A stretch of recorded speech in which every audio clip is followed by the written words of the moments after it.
పూరా లోకల్.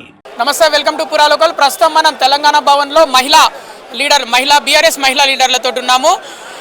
కేసీఆర్ని కూడా రీసెంట్గా చూసుకుంటే కాళేశ్వరం కమిషన్ విచారణకు పిలిచింది, నోటీసులు ఇచ్చి. అలాగే ఇప్పుడు ఏసీబీ కూడా కేటీఆర్కి నోటీసులు ఇచ్చి మళ్ళీ విచారణకు పిలిచింది. ఈ నేపథ్యంలో మనం మహిళా లీడర్లతో మాట్లాడించే ప్రయత్నం చేద్దాం.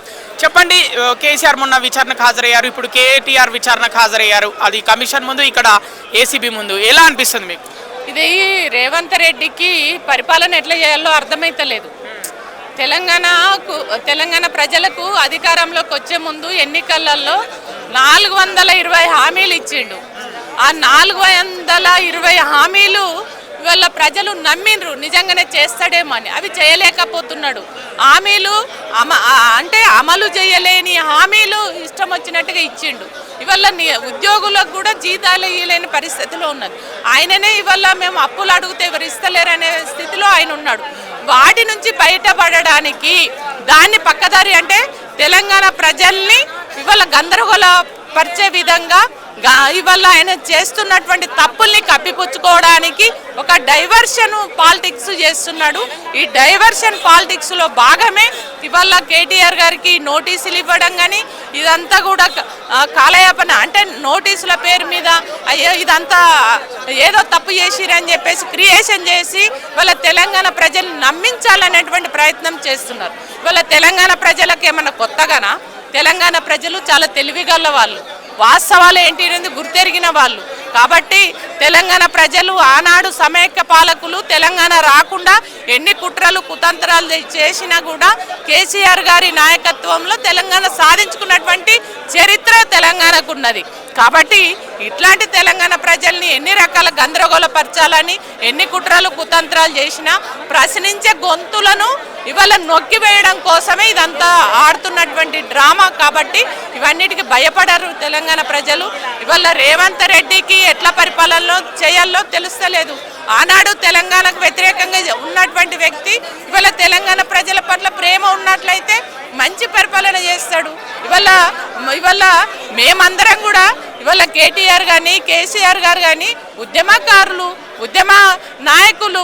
తెలంగాణ తీసుకొచ్చిన దాంట్లో ఇవాళ కేసీఆర్ గారు తెలంగాణ తీసుకొచ్చినటువంటి తెలంగాణ గాంధీగా మేము తెలంగాణ ప్రజలు పిలుచుకుంటున్నటువంటి వ్యక్తి. అట్లాంటి వ్యక్తిని నువ్వు ఇబ్బందులు పెడితే తెలంగాణ ప్రజలు ఊరుకోరు. నువ్వు ఇట్లాంటి డ్రామాలు ఇట్లాంటి నోటీసులు ఎన్ని చేసినా ఇవాళ తెలంగాణ ప్రజలు నిన్ను క్షమించరు అనేది ఈ సందర్భంగా తెలియదు. విచారణకు హాజరయ్యే ముందు కేటీఆర్ ఇవాళ తెలంగాణ భవన్లో మీడియాకు అడ్రస్ ఇచ్చారు. దాంట్లో చెప్పడం ఏంటంటే, ఒకవేళ అరెస్ట్ అయితేనేమో తెలంగాణ కోసం ఇదివరకు ఎన్నోసార్లు జైలుకి వెళ్ళాను, ఎన్నోసార్లు అరెస్ట్ అయ్యాను, ఇది నాకు కొత్త కాదంటారు. కేటీఆర్ అరెస్ట్ అయితే మీరేం చేస్తారు మరి? కార్యకర్తలు, లీడర్ అంటే వాస్తవంగా అరెస్టు చెయ్యాలని అనుకుంటే ఆ నేరం అనేది నిరూపణ కావాలి. నేరం చేసినప్పుడు అది నిరూపణ కానప్పుడు ఎట్లా అరెస్ట్ చేస్తావు? అంటే వాళ్ళు ఏమన్నా నేరం చేసినానో ఆధారాలతో సహా వాళ్ళు అరెస్ట్ చేయాలని చూస్తలేరు. ఏదో ఒక రకంగా వాళ్ళని ఇబ్బంది పెట్టాలి, జైల్లో పెట్టాలి అని అంటే వాళ్ళ కేసీఆర్ గారికి కానీ కేటీఆర్ గారికి ఇవన్నీ కొత్తగానా? ఆనాడు తెలంగాణ ఉద్యమంలో మేమంతా కూడా జైళ్ళలోకి పోయినాము. మేము కూడా కేసులలో జైళ్ళల్లో పెట్టిర్రు, నానా తిప్పలు పెట్టిర్రు, తెలంగాణ రాకుండా అడ్డుపడ్డారు. ఎన్ని చేసినా కూడా ఆనాడు అవన్నిటిని కూడా అధిగమించి తెలంగాణ తెచ్చుకున్నాము. కాబట్టి ఇట్లాంటి కేసులు, నోటీసులు ఇవన్నీ కొత్త కాదు. కాబట్టే ఇవాళ కేటీఆర్ గారు దేనికైనా సిద్ధమే, మేము నువ్వు ఎన్ని ఇబ్బందులు పెట్టినా కూడా మేము భయపడం బిడ్డామని చెప్పిర్రు. కాబట్టి తెలంగాణ ప్రజలు కూడా ఖచ్చితంగా ఈ రేవంత్ రెడ్డి ఇవాళ తెలంగాణ నాయకులను, అదేవిధంగా బీఆర్ఎస్ పార్టీ నాయకులను, కేటీఆర్ గారిని, కేసీఆర్ గారిని ఎన్ని రకాల ఇబ్బందులు, తెలంగాణ ఉద్యమకారులను ఎవరిని ఇబ్బందులు పెట్టినా మేము భయపడేది లేదు. తెలంగాణ ప్రజలు అన్నీ కూడా తెలుసుకుంటున్నారు. తెలంగాణ ప్రజలు ఇవాళ బీఆర్ఎస్కి అండగా ఉన్నారు. తెలంగాణ రేపు ఉద్యమము చేసింది, కొట్లాడింది, తెచ్చింది తెలంగాణ బీఆర్ఎస్ పార్టీ.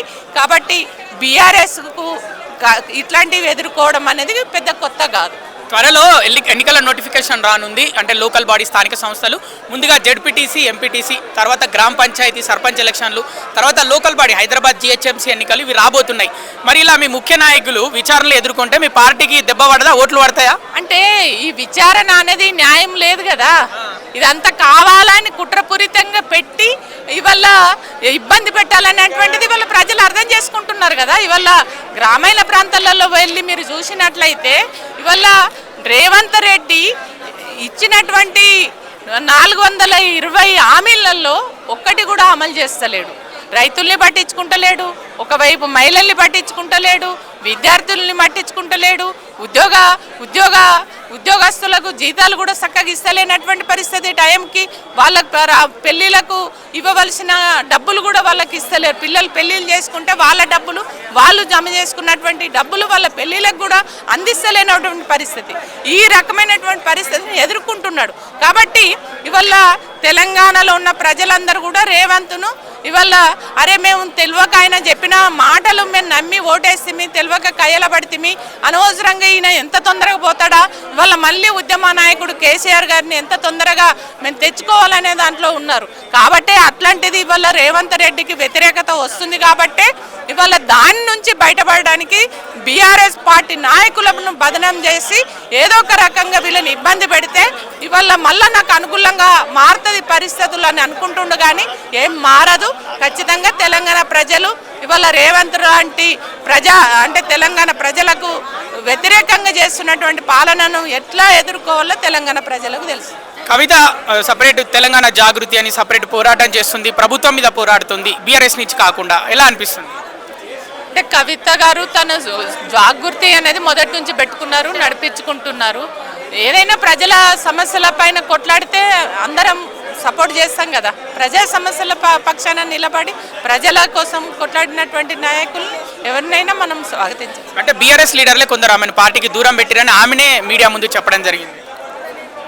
ఎప్పుడు దూరం ఎందుకు పెడతారు? దూరం ఏం లేదు కదా. తను బీఆర్ఎస్ ఎమ్మెల్సీగానే ఉన్నది. జాగృతి అనేది ఇప్పుడు కాదు, ఉద్యమ స్టార్టింగ్లోనే జాగృతి పెట్టుకున్నారు. తను జాగృతి ద్వారా అనేక కార్యక్రమాలు చేస్తున్నారు. ఇప్పుడు కూడా అవే కార్యక్రమాలు చేసుకుంటూ వెళ్ళిపోతున్నారే తప్ప ఎవరు కూడా తనను దూరం చేసుకోవాల్సిన అవసరం లేదు, పక్కకి ఎవరు పెట్టలేదు. అంటే లేఖ రాసింది కవిత వాళ్ళ నాయనకు. అంటే లేఖలు కూడా తప్పు లేదు కదా. గిట్లుంటే బాగుంటుంది, గిట్ల చేస్తే బాగుండు, ఇవి మాట్లాడితే మంచిగా ఉండు అనేది తన ఒపీనియన్ చెప్పింది. ఎవరికైనా వాళ్ళ అభిప్రాయాలు చెప్పే స్వేచ్ఛ ఉంటుంది కదా. అంత మాత్రాన ఏం లెటర్లోనైతే తప్పు లేదు కదా, తప్పు పట్టట్లేదు కదా ఎవరు. అంటే పార్టీలో కొందరు కావాలనే కవితను టార్గెట్ చేసిరని మీరు అనుకుంటున్నారా? నేనేం అనుకోవట్లేదు. తనని ఎందుకు టార్గెట్ చేస్తారు, ఎవరెందుకు చేస్తారు? టార్గెట్ చేయవలసిన అవసరం లేదు కదా. తనం కూడా జాగృతి పెట్టుకుంది. తెలంగాణలో ఉన్నటువంటి కళల్ని, సాంప్రదాయాల్ని, సంస్కృతిని కాపాడాలని ఒక ప్రయత్నం చేసిరు. తెలంగాణ ఉద్యమంలో తన కూడా ఉన్నది. కాబట్టి ఎవరు కూడా తప్పు పట్టట్లేదు.